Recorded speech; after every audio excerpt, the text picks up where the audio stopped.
Meus amigos, estamos de volta com a professora Ana Paula Zomer, discutindo toda essa problemática de prevenção criminal, especialmente se a prevenção via castigo, se funciona ou não funciona. É o que nós estamos vendo aqui hoje no estado de São Paulo, que todo mundo acredita que o castigo funciona como prevenção. E, no entanto, a criminalidade só aumenta, todo ano só aumenta. Pois bem, Ana Paula, São Paulo está agindo bem nesse contexto todo aqui? Como você disse, é óbvio que as autoridades são bem intencionadas, mas eu acho que deveria haver uma consultoria próxima a quem decide tudo isso, no sentido de dizer, olha, não é essa a fórmula. Essa é uma fórmula que já se mostrou. E aí Luiz Flávio, acho que, assim, fazendo um parênteses, acho que nós temos que ser um pouco pragmáticos. Bom, minimamente, uma fórmula diferente merece uma chance.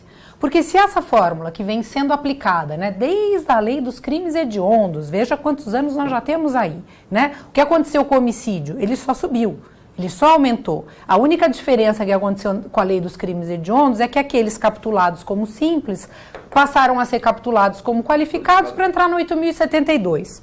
Quem trabalhava no júri na época, como eu, foi só o que mudou. O padrão da denúncia, porque a quantidade, né, ela não diminuiu de forma nenhuma, muito pelo contrário. A professora Alice fala isso muito bem quando ela analisa a lei dos crimes hediondos, que na verdade ela não fez nada além do que aumentar a criminalidade nesse sentido.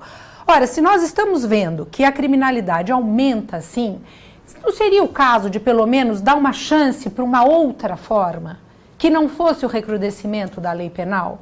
Será que não está na hora de nós pensarmos em alguma coisa, ainda que as autoridades não acreditem num primeiro momento, que possa parecer um discurso brando demais, mas que pelo menos se tente alguma coisa diferente, porque a fórmula do recrudescimento, ela não vai fazer outra coisa a não ser gerar mais violência, e esta violência, ela retorna, porque assim, evidentemente, na medida em que você pune de uma maneira mais severa aqueles que estão ligados ao crime organizado, o crime organizado age com violência também.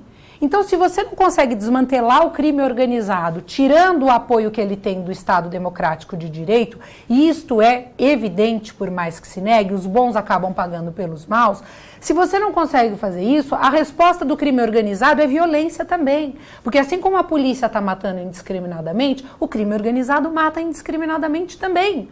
Então, o que é que nós vivemos? Nós vivemos um momento de chacina, de parte a parte, né? Porque nós não podemos nem falar em guerra civil, porque não há uma ideologia por detrás disso. Não há um cunho político ideológico que justifique você falar numa guerra civil, como se diz. Não, me parece incorreta essa colocação. Agora, nós temos sim uma chacina de parte a parte, como nós conversávamos agora, que mata errado. Ah, me enganei, não era essa a vítima, mas é um ser humano que perdeu a vida. Então eu acho que está na hora, realmente, de se pensar, já que nós estamos partindo da premissa que há uma boa intenção das autoridades constituídas, em alguma coisa que funcione.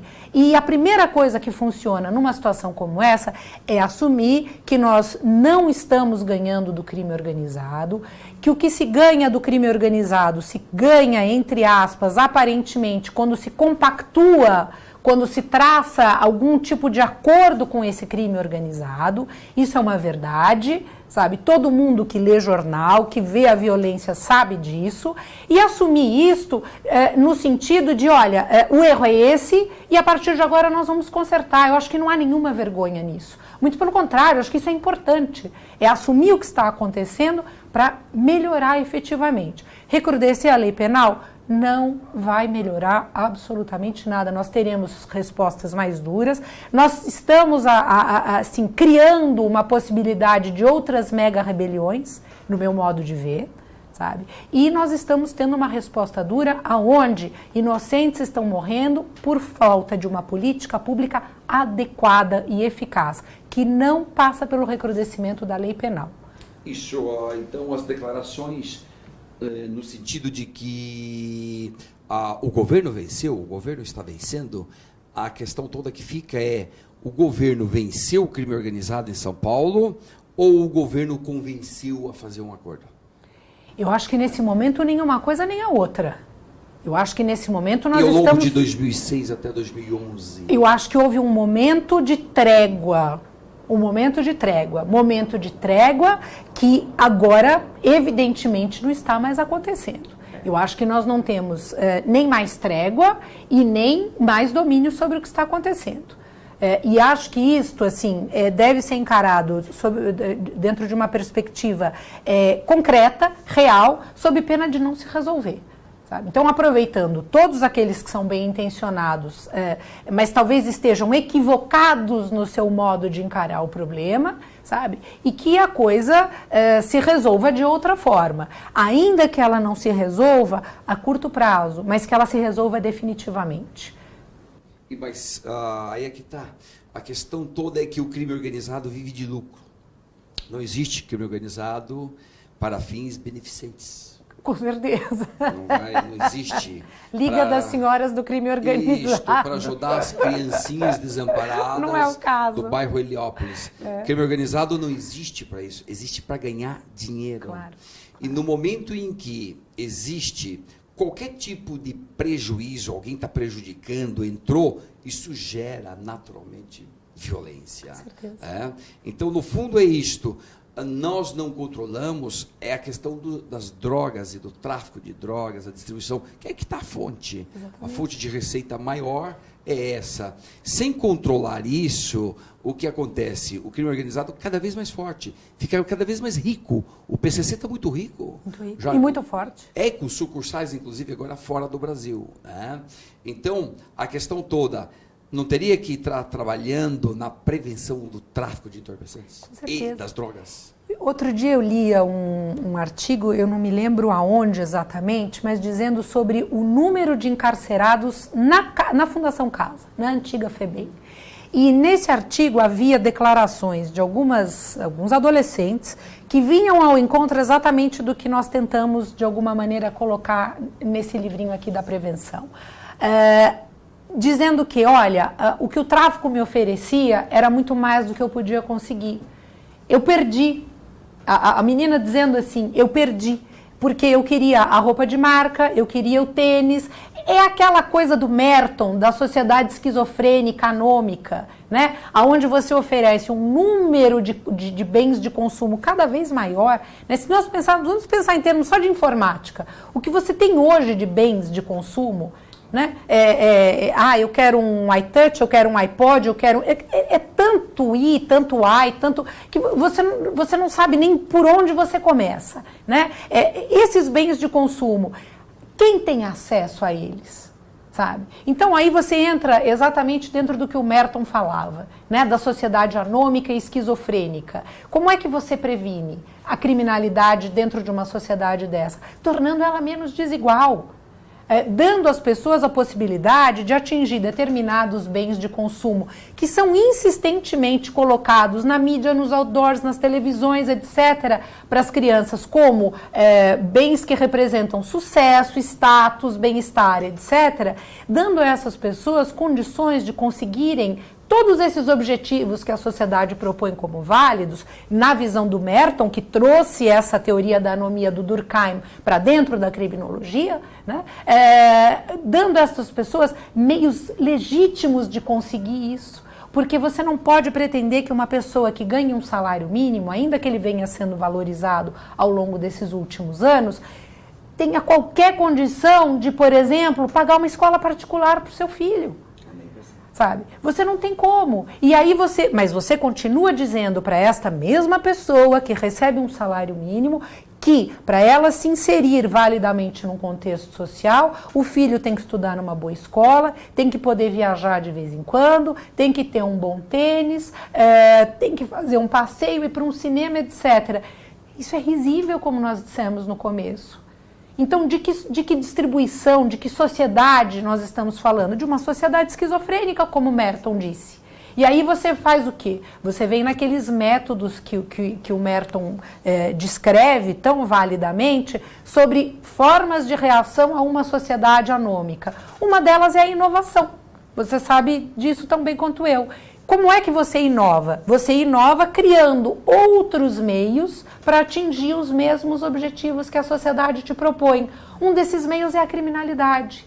Então a menina não consegue o tênis de marca que ela vê na televisão todo dia, porque a mãe ganha um salário mínimo e o pai, se tanto, ganha a mesma coisa, mas se ela funcionar como, entre aspas, aviãozinho, ela ganha o tênis de marca num dia. E nós vamos ganhar do crime organizado nessa dinâmica? Impossível, não tem como. A teoria da anomia é uma das teorias mais interessantes já construídas ao longo do tempo, desde Durkheim, mas depois veio para dentro da criminologia. Ela explica, em grande parte, ela explica o que estamos vivendo hoje. Com certeza, com certeza. Aqui em São Paulo, sobretudo. Sobretudo. É uma anomia completa, ou seja, ausência de normas ou não imperatividade das normas. Ninguém mais está ligando para normas vigentes, quais normas que estão vigentes, etc. Isso tudo vai conduzindo as pessoas para um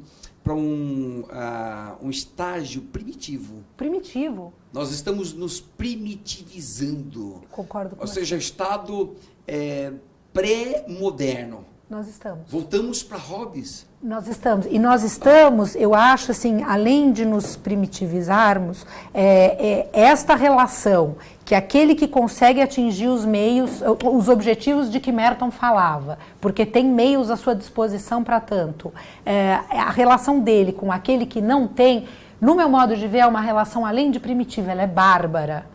Ela é bárbara. Por quê? Porque você não entende.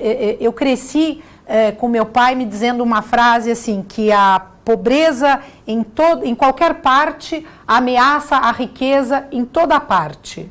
Transformando isto, não dando essa conotação muito, vamos dizer, elitista para essa frase, mas transformando, trazendo ela para o lado mais humano possível. Como é que se pode conviver? Como é que uma pessoa pode dormir tranquilamente, sabendo que ela está andando num carro último tipo e pagando fortunas dentro de um restaurante e na calçada ao lado tem uma criança engatinhando na calçada? Essa não é uma sociedade que pode funcionar, sabe? E esta não é uma sociedade que pode funcionar, inclusive para essa pessoa, porque essa é uma visão muito imediatista, muito curta.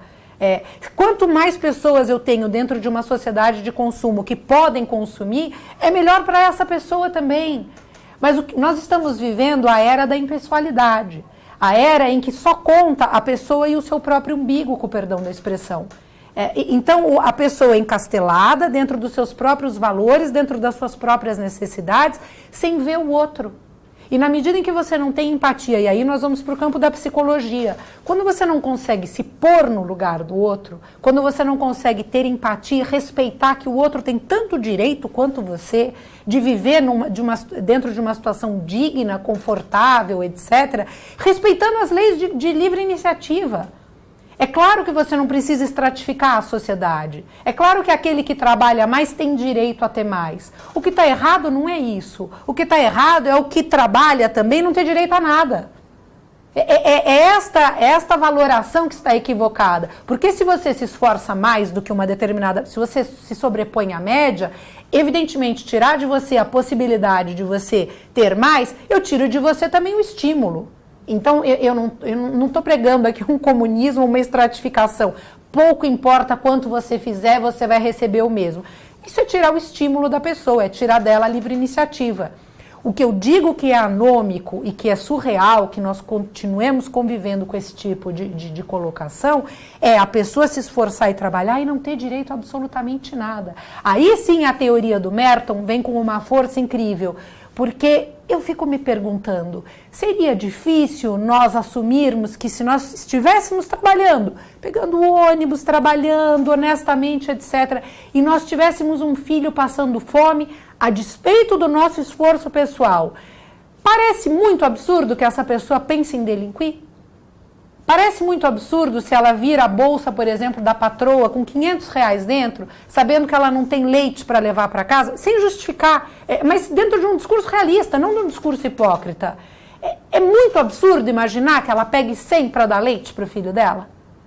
Não estou dizendo que seja correto, por favor. Não estou aqui fazendo apologia ao crime, não é nada disso.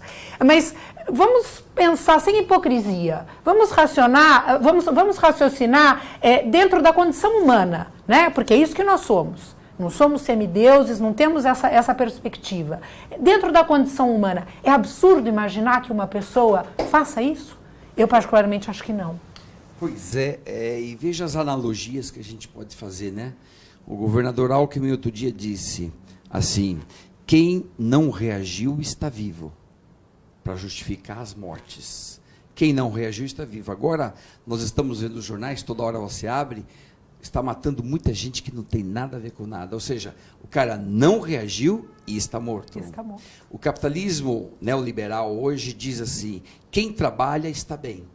Quem claro trabalha que não é tem verdade, sucesso. imagina. Mas nós sabemos de muita gente que trabalha e não tem sucesso. E não tem sucesso. E não tem nem condições nem sequer de pagar a escola da criança. Não tem perspectiva de Nenhuma. sucesso. Porque se você disser, olha, agora eu estou ganhando mal, mas eu tenho uma perspectiva de progredir, ok, faz parte do jogo, né? A não ser um milionário que o filho já começa como dono de uma determinada empresa, as pessoas começam do começo. É assim que as coisas normalmente acontecem, né? O que nós fizemos? Nós terminamos a faculdade, porque pudemos fazer, depois fomos estudar, passamos num concurso, aí fomos progredindo na carreira e assim a coisa, ok, isso faz parte de uma escalada saudável, porque você vai tendo tempo de assimilar o seu próprio progresso e de não se deslumbrar com ele, o que também é importante dentro de uma lógica de crescimento pessoal, dentro de uma perspectiva pessoal. Ok, agora, e quem está aqui e sabe que não vai sair daqui nunca? Nunca.